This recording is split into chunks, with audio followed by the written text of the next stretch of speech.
Oh yeah, I read the essay was excellent. I feel like everyone did an excellent job with those essays. And I love how it ties back into everything that we've been doing with our health and healthy living for the summer, right? So, as we transition, we're going to read another text that also aligns with our healthy goals. This time, as we look at the text, we're going to focus on determining an author's point of view, okay? Does anybody have any idea what point of view might be, what a point of view is? Serenity. Your mind and what you're thinking. I'm sorry I didn't hear you because Your mind is what you're thinking. Like your perspective. your perspective. I love that. Point of view, perspective. You have something to say, Delilah? How you see something, right? How you see something. Does anybody else want to observe? But so far we have two really great points. Your own personal perspective and how you see something. Anyone else like to add to it before we go to the next slide? Okay. So if I asked you guys, like, what is your point of view on school uniform? What would be an example of how you would respond to that? So, Howard, tell me what your point of view is. In summer, I think the English was they're not even that great. Like, we're unplanned. And Okay. also in school, I went in school last school year, and January 2020, the school said if you do not wear a uniform, you get a bunch of detention, all because we didn't even wear a uniform. So your point of view is that you're kind of against school uniform. Yeah. Joelle. I am against school uniform. Honestly, I think it ties into dress code and all that stuff, which I think is stupid, but we're not going to get it. Because point of view also, the perspective also has an explanation tied to it, right? I think the uniform is stupid, and like I said, it does well as dress code. And a lot of the time, the majority of the people that get dress code are the girls for certain things that don't make sense, like tank tops. Tank tops during the summer, honestly, really sounds like it's summertime, it's 90 degrees, you shouldn't be dress coded for wearing a tank top. Understood. Understood. Yes, Randy. One more example. And then, I'm sorry, one more example, and then if somebody has, I just want to hear maybe if you have the quote, like the other side, the other point of view, we can hear that. And then we're moving on, sorry. I'm totally against school uniform because I think it's not fair. I think the school is probably just judging the girls, not the boys. The boys, they can wear whatever they want, like as they please, as long as it's not as long as it's appropriate. The girls, on the other hand, the girls, they have body parts and stuff that pop out and stuff. So probably that's why they said, oh, wear a uniform, because some things the girls wear is very inappropriate, and they may wear crop tops, tank tops, and stuff, and it's very inappropriate. Understood. Does anybody have an opposite view? So these two views were against school uniform. Does anybody have a view that's for school That uniform? doesn't mean that you believe in it all the time, but what would you say? What would you say? Will your hands up because you believe in the school uniform? Dixon? The whole point of school uniform is like, if a body has like multiple schools in it, for this school I hate Jordan and so that means that the people that wear their uniform do not recognize which school they're part of. And I think the school uniform makes that makes my statement valid in truth because a lot of schools, like most schools, are so that basically they can identify. It's a way to identify who you are. It's unity, right? Excellent point. Awesome, Dixon. Awesome. Well, we're only taking one more that's for school uniform. Awesome, Dixon. Okay, yes, Steve. I mean, school uniform. School makes up the students' representatives of wearing school uniform. So when you put on your uniform, you're not just putting it on and wearing it. You're representing your school. That's what the school wants you to do. It's uniforms are representation, uniforms are restrictive. That's what we heard. Those are the two things we heard, okay? Excellent viewpoints from everyone, okay? And that is basically what a point of view is. It's your own personal opinion on a topic, okay? Excellent. So, today's learning targets. I can determine an author's purpose and point of view by citing text evidence to support my ideas. So it's always a because, it's always a why. And it's supported in the text. You're going to find it in the text. I can define the term food desert and explain why they are a problem for some communities. Okay? So we'll get to that point, and then I'll ask you what you guys think about food deserts before we get on text, okay? So, you guys are on target with this, but I'm just going to show it because it's another explanation of point of view. So, can somebody read to me? If you can see it, if not, I'll read it. Raise your hand. Who wants to read it? Yes, Steve? And author's point of view in the text is author's personal overview, personal beliefs and personal perspectives on a topic. Look at the comment below. They all feel the same way. I do not. So, we have a comic. Thank you, Steve. We have a comic. In each strip of this comic, it's raining. You have 3 different perspectives of the rain. So the first one says, this rain is going to damage all of my equipment. She's a news reporter. She has a mic. It's going to get wet. This rain is helping my plant grow. It's a panda. This wedding is ruined because of the rain. I guess it's an outdoor wedding, so it's no good if you're outdoors having an event in the rain. So, do they all feel the same way? Tell me how you know. By a show of hands, one person, Steve. 2 out of the 3 people just feel how great is, going over the land and it's going to go into the things that they need to progress of what they're doing right now. And one of the 3 really thinks that the rain helps us progress during all of what we're trying to do. Because the news lady is trying to have, there's a month of rain happening with her equipment to get wet. Right. And, it's a plant. It needs sunlight, water.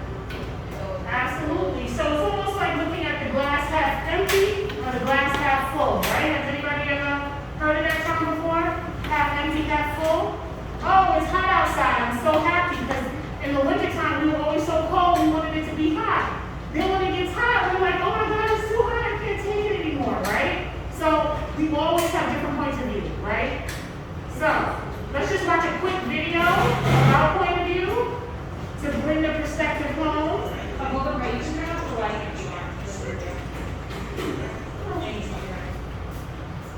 Today we're going to talk about the author's point of view. You ready to get louder? But if someone asks you, how do you think the author feels about the topic? What does the author think about the topic? What strategy you should use when looking for the author's point of view is to look for feeling words or describing words. Here's an example of this word. Fun.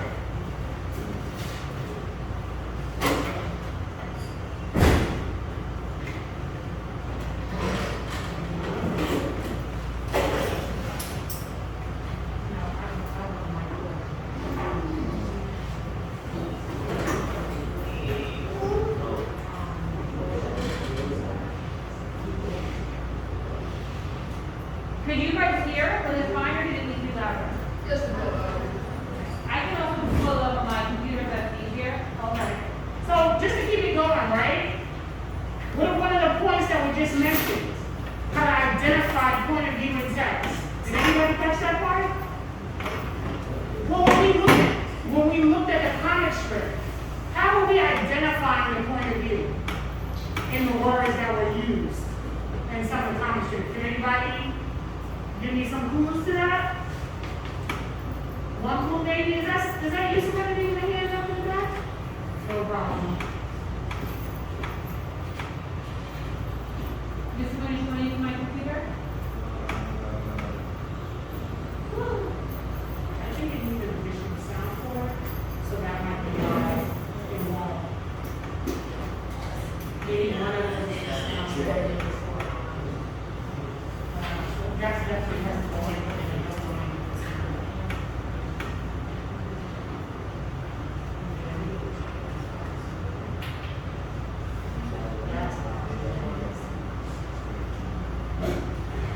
Exciting.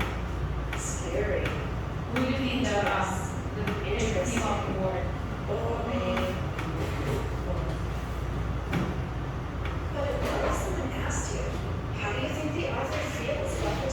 Can you guys hear? What does the author think about the topic?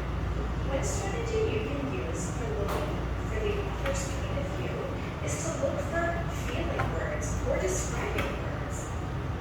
Here are some examples of words you can look for. Fun, exciting, scary, dangerous, interesting, boring. So, what did we just say about the comic strip?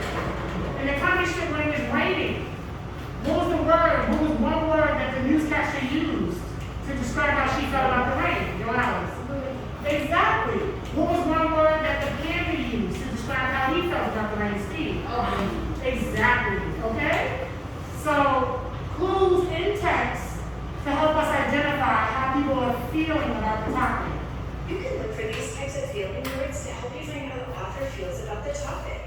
This is what we call the author's point of view. Now let's read a passage and see if we can tell how the author feels about the topic. Starfish. Starfish live in an ocean. They are not really fish. They do not have gills, scales, or fins. Starfish usually have 5 arms. They have an eye at the end of each arm. Starfish don't see like you and I, but they can tell if it's dark or light. If they lose an arm, another one will grow back. Another name for a starfish is sea star. Starfish are amazing and beautiful creatures. We can tell the author's purpose is to teach about starfish because the title and the picture are clues, as well as how often the word starfish is in the text. But what do you think the author thinks about starfish? Look at the last sentence. It says, starfish are amazing and beautiful creatures. Amazing and beautiful are describing words that help us understand what the author thinks about starfish. Let's look at another strategy to find the author's point of view. Does the author use positive or negative words? We should look for words like verbs that are showing action or the state of being in a sentence, or adjectives that are describing something. Here are some examples of negative words to look for. Unhappy, frustrating, deprived. Here are some positive words. Friendly, comfortable, enjoy. Another strategy we can use to find the author's point of view is to imagine they are arguing for one side of a topic. We can ask ourselves, what side of the topic would the author take? Here are some examples. Are they for fast food or are they against fast food? Do they like summer or do they hate summer? So to quickly review some strategies you can take to help you understand what the author's point of view is, we can look for words that show feelings. Look for describing words like adjectives. Look for words that are positive or negative, and these can be action words like verbs, or they can be describing words like adjectives. And lastly, consider what side of the topic the author is on. So, does everybody understand that? The main way to identify point of view. First one, look for words that show feelings, okay? You guys identified that from the comic strip. Look for describing words, aka adjectives. The beautiful rainy day. It's a beautiful rainy day. Or it's a terrible rainy day, right? Look for words that are positive or negative. And consider which side of the topic the author is on. We just did that when we did a poll in the class about how you guys feel about uniforms. Some people were for them and they explained why, and some people were against them, right? Does anybody have any questions about point of view and how to get there? Because you guys are rock stars. Is this a review for you guys? Did you talk about point of view either this year in school or last year? 6th grade? Joe Alice, you remember learning about it? Yeah? Okay. These are all helpful tips to help you find the author's point of view.